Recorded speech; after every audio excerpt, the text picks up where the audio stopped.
Reprise du débat, l'honorable député de Manicouagan.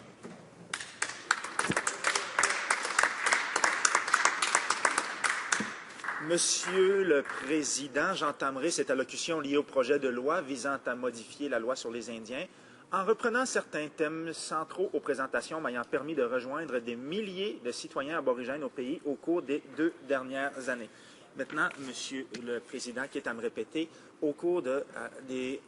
du début de mon mandat, au cours des 2 premières années de mon mandat, je me suis donné comme mission d'aller rejoindre le maximum de citoyens dans des communautés éloignées un peu partout au pays. C'est la raison pour laquelle je me suis déplacé, entre autres, en Saskatchewan au cours de l'été. Et j'applique des principes de realpolitik et de démocratie directe, c'est-à-dire que je vais rencontrer les citoyens et pas simplement quelques élus des conseils de bande, mais bien la population à son sens large. Et le même concept également est applicable aux Autochtones que j'ai rencontrés au cours des dernières années. Maintenant, pour ce qui est de C-428, pour revenir au sujet à l'étude, c'est-à-dire la modification et, au final, des mesures qui visent à se délester de la loi sur les Indiens, eh bien, ce projet de loi, un projet de loi privé, il faut le préciser dès le départ, les mesures inclusives et la recherche de l'assentiment des citoyens n'étaient pas nécessairement au rendez-vous dans les mesures s'inscrivant dans l'implémentation et dans la rédaction de ce projet de loi-là. Et c'est ce type d'information qui est revenu à la surface lorsque l'on a étudié pendant plusieurs mois. Je vais insister sur ce fait, Monsieur le Président, lors de l'étude en comité de ce projet de loi privé durant plusieurs mois. Les intervenants et les différents témoins qui ont été invités en comité ont tous, presque à la majorité, ont fait mention de cette absence de mesures coercitives, cette absence de mesures inclusives qui se doit de primer lorsque l'on vise à mettre de l'avant un projet de loi qui va modifier de façon substantielle la relation qui s'exerce entre l'État canadien et les peuples autochtones un peu partout au pays. Maintenant, Monsieur le Président, il est d'ordre et déjà acquis que les conservateurs ne sont qu'assez peu enclins à mettre de l'avant des mesures inclusives et que le concept de consultation est éludé et est réduit à son strict minimum. On l'a vu déjà au cours de ce mandat et de ce gouvernement majoritaire. Le concept de consultation est amoindri et on tente le plus possible de limiter la portée de ces notions, des notions de recherche de l'assentiment des citoyens. En matière aborigène, ce que je constate ce que j'ai eu la chance de constater au cours de ce mandat, Monsieur le Président, c'est que souvent, le gouvernement va se contenter de consulter les 9 élus ou les élus d'une communauté, mais pour reprendre ma propre expérience et ma propre réalité, dans le cas de Uashat-Maliotenam, il y a 3000 citoyens et 9 élus. Donc, par la force des choses, si on veut aller rechercher l'assentiment citoyen et si véritablement on veut implémenter des mesures qui sont culturellement pertinentes, eh bien, il va falloir se tourner vers l'ensemble de la population. Il y a fort probablement des coûts et des effectifs qui vont être engagés à partir du moment où la population est sondée et la population est rencontrée, mais c'est un indispensable et ça va éviter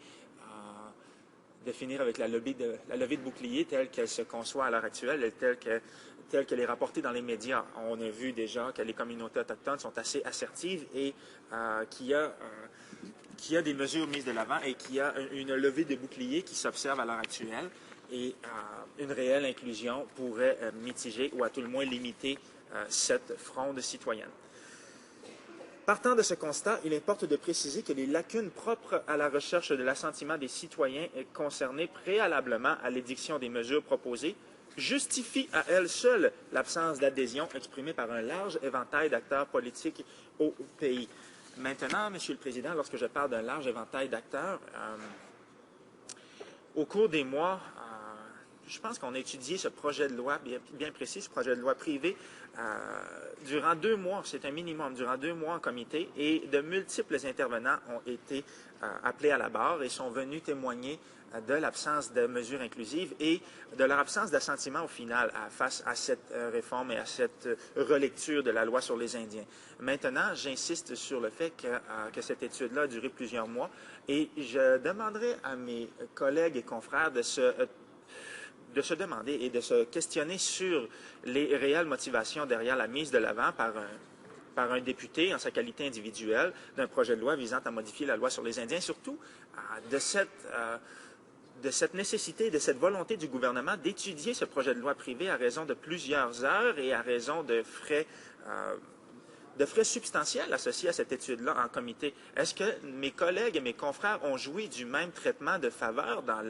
lors de la présentation de leur projet de loi privé? Je vous le soumets humblement, Monsieur le Président, mais la logique et le raisonnement qui s'imposent ici, Monsieur le Président, c'est que les conservateurs ont tenté d'utiliser le projet de loi privé à des fins hautement électoralistes et à des fins publicitaires, en essayant de prétendre et en prétendant qu'au final, on s'est attardé à la problématique et à la loi sur les Indiens. Regardez, on a déjà notre député qui a mis de l'avant un projet de loi privé visant à modifier la loi sur les Indiens. Maintenant, j'invite encore là les citoyens canadiens, les auditeurs de ce matin, mais également mes confrères. Vous verrez lorsque le député en charge de ce projet de loi va se prononcer, il y a de très fortes chances qu'il va rester assez près de ses notes et qu'il semblera plus ou moins à l'aise avec le sujet à l'étude. Déjà, ça donne des signaux d'alarme. Je vous le soumets, Monsieur le Président. Maintenant, les divers intervenants, dont plusieurs juristes de qualité, des membres du barreau d'un peu partout au pays, sont venus témoigner et ont fait part de cette problématique qui risque fort de survenir quant à la transposition des règles provinciales. Je prends un exemple bien précis, la transposition des règles provinciales en matière de succession et de libéralité. Le projet de loi proposé, Monsieur le Président, viendra modifier de façon substantielle la loi sur les Indiens de manière à créer une transposition des règles provinciales en matière de succession, c'est-à-dire les testaments et la succession et libéralité. Maintenant, pour le reste du Canada, je ne saurais me prononcer, mais pour le Québec, il va y avoir un problème de taille, c'est qu'il y a une réelle difficulté de transposition des règles provinciales en matière de succession, des règles qui sont régies par le Code civil du Québec, à la réalité des réserves indiennes qui, jusqu'à maintenant, étaient sous l'égide de la loi sur les Indiens en matière de libéralité et de succession. Bref, les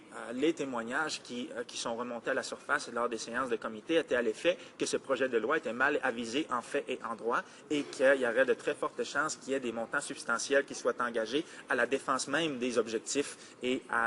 face à de la contestation judiciaire de ce projet de loi-là. Donc, je vous le soumets, Monsieur le Président, mais en fait, c'est fort compréhensible qu'un projet de loi privé émanant d'un individu contient des lacunes et qu'il y a des problématiques d'adaptation et d'application concrète d'implémentation. Mais dans ce cas-ci, considérant l'effort et considérant le backup, si vous me permettez l'expression, le backup du gouvernement, je vous dirais qu'il y aurait eu un grand avantage à investir plus de temps avec des juristes expérimentés, pas pour réduire les juristes de l'État, mais il y aurait certainement eu un examen à faire plus approfondi au niveau de l'application concrète et de l'implémentation de ce projet de loi. Bien qu'une distanciation progressive de l'égide de la loi sur les Indiens sur les organes de gouvernance aborigène est inéluctable, l'initiative proposée est en rupture avec les principes d'autodétermination prévalents en l'espèce, comme les intervenants venaient le témoigner en comité, Monsieur le Président. Trop peu d'efforts ont été investis à la recherche de l'assentiment et à la recherche de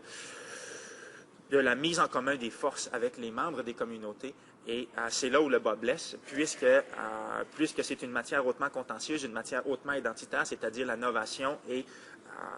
la novation de la loi sur les Indiens, qui est inéluctable, comme je l'ai indiqué, Monsieur le Président, mais pas à n'importe quel prix et pas de n'importe quelle manière, surtout pas avec un projet de loi privé dont le caractère privé est hautement discutable. Sur ce, combien de minutes me reste-t-il, Monsieur le Président? Une seule minute, je vous soumets le tout humblement. Merci. Reprise.